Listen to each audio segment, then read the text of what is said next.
Hey everyone, this is Troy from Pacvue.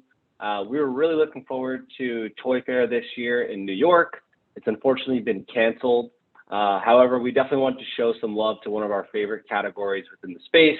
So today, Graham and I will be taking you guys through kind of a year in review for the toys and games category, as well as share some of our expectations of what to see this year ahead.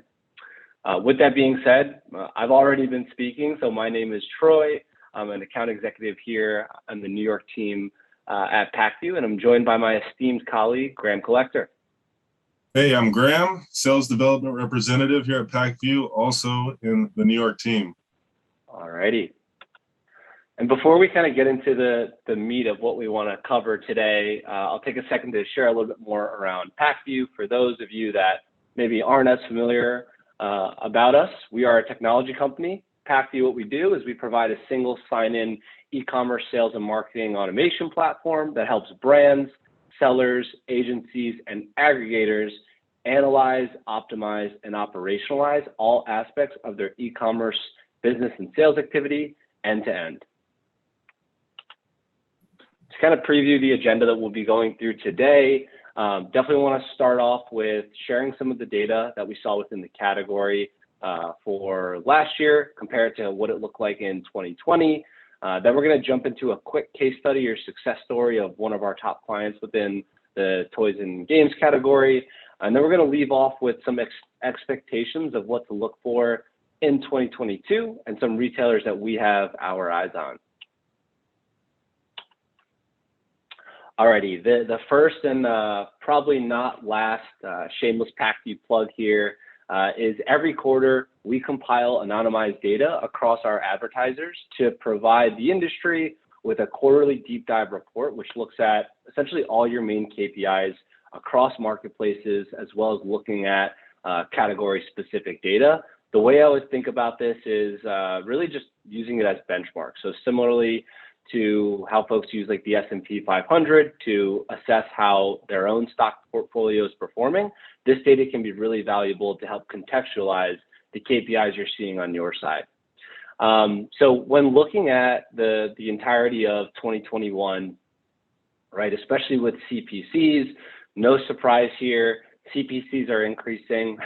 I think everyone knows this pretty well. They're going to continue to increase. I think that's a fair expectation on our side. But one thing that really stood out to me when looking at this chart here is actually that December, the CPCs from 2021 were actually lower than they were in 2020.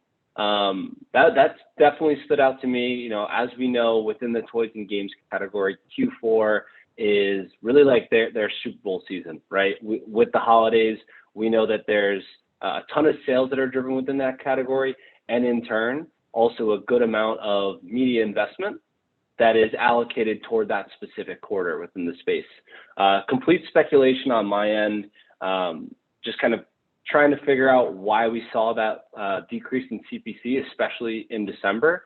I think it's related to the fact that we saw holiday shopping start to kick off earlier last year. That's also something that we expect to see this year again and moving forward as folks begin to migrate more of their shopping behavior toward e-commerce.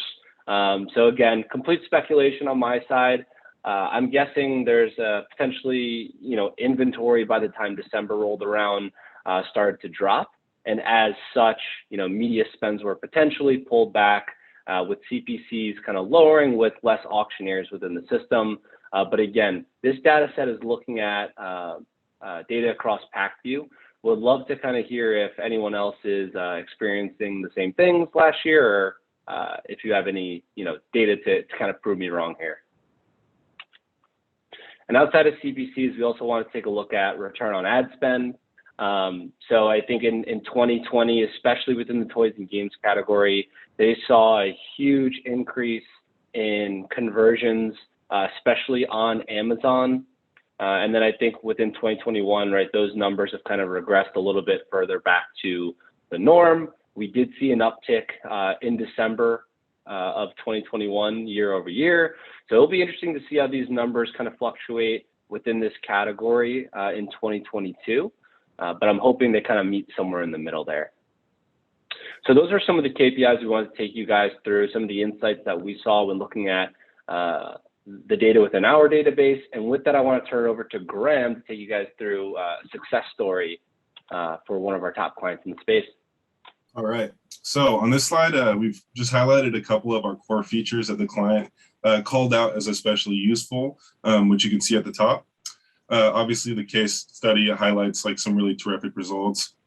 300% growth in e-commerce sales from 2020 to Q4 2021, landing the coveted #1 category bestseller spot, increased click-through rate, and this all resulted with the brand having the freedom to increase their ad budget 4 times year over year. So I would expect this trend to continue and see growth in their other metrics.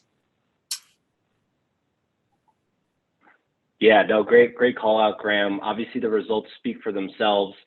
Getting a little bit ahead of myself here, we're going to be talking about what our expectations are for the year ahead. I think one thing that Graham and I, and really everyone across the industry certainly expect is e-commerce talent is going to continue to be difficult to hire and bring in-house. I actually personally work closely with this brand here that's being displayed via this case study. They definitely don't have a huge team. It's actually 2 folks that are really focused on the Amazon side of things. I think this kind of speaks to the importance of not only having the right folks in-house, but really having the right technology to enable brands to, of course, maximize their in-house capabilities and personnel. They'll doable with a small team. So what we're expecting for the year ahead, as we know, consumer inflation continues to increase. Obviously, this doesn't look like it's going to go anywhere or stop anytime soon. Supply chain issues are still causing the cost of goods to increase kind of across the board. And in response, we're seeing brands increasing prices on their products. So what's causing this? What does this mean? What's the solution? Some will have to raise their prices, obviously, to make ROAS work. And this is another reason that we're seeing the product price increases, especially across the toy category. One thing that is important to note is that if you're only about ROAS, this might be a bit of a killer, as ROAS we can see in general taking a dip. But new targeting types are super cheap right now. And for brands that have the ability to keep their prices low, you will be getting a competitive advantage, especially in the toy and game category. All right, so what do we expect? It's pretty clear that Amazon is making a big investments into their Prime offering, and that's obviously connected to CTV. Basically, this is like where the industry is moving. Within the toy category, there are obviously going to be folks in varying degrees of their e-commerce evolution. Some have already invested heavily for a long time now. Some are just starting out. Some haven't started at all, obviously, but Amazon is investing in this channel. So regardless of your point in your evolution, this is definitely something to have on your radar. Yeah, 100%. And I think just on the advertising piece, with inflation, with inventory in mind, certainly something that impacts this category in particular. I think really what that means for advertisers is it presents a huge opportunity to continue to monitor your competitors.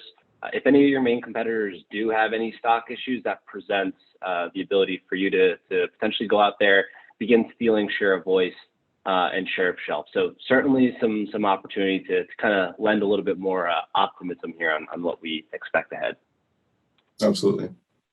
All right, so just some retailers to watch. We've just highlighted a couple of retailers to keep an eye on. Each have really potent differentiators right now in the e-commerce market.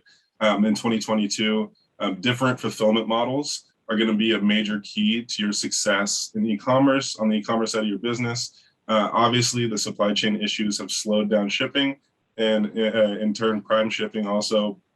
But even when the Prime shipping, 2-day shipping is achieved, 2 days is starting to feel a little bit slow. Obviously, we're getting spoiled, but that doesn't mean that you shouldn't still invest in ways to get your products into the hands of your consumers as fast as possible, right? So instant delivery on retailers like Gopuff and Instacart as well are seeing a competitive advantage. because lower wait times on deliveries are bringing people away from Amazon in some instances and over to these retailers. People just want to get the products in their hands, and Gopuff and Instacart are doing a really great job right now being able to fulfill that. Also, solutions like Target's curbside delivery can be a huge advantage. Obviously, it's a little bit more effort for the consumer to, hop in their car and make a bit of an expedition out to the store. I mean, I feel very modern saying that. That's, pretty classic, but now with fast shipping. But either way, it's essentially same day shipping. And so having that capability to get your product in someone's hands the same day can be a really big deal for certain consumers. And lastly, TikTok, it's continuing to explode. Especially so for the toy category. So it is definitely a worthwhile avenue to explore. Absolutely, Graham. And I think, it kind of goes without saying, but as we looked at earlier today, CPCs are going to continue to increase. These new retailers and retailer networks really present an opportunity to be a first mover, take advantage of less advertisers and competitors in the space, begin to drive more awareness and kind of grow your share within these newer channels.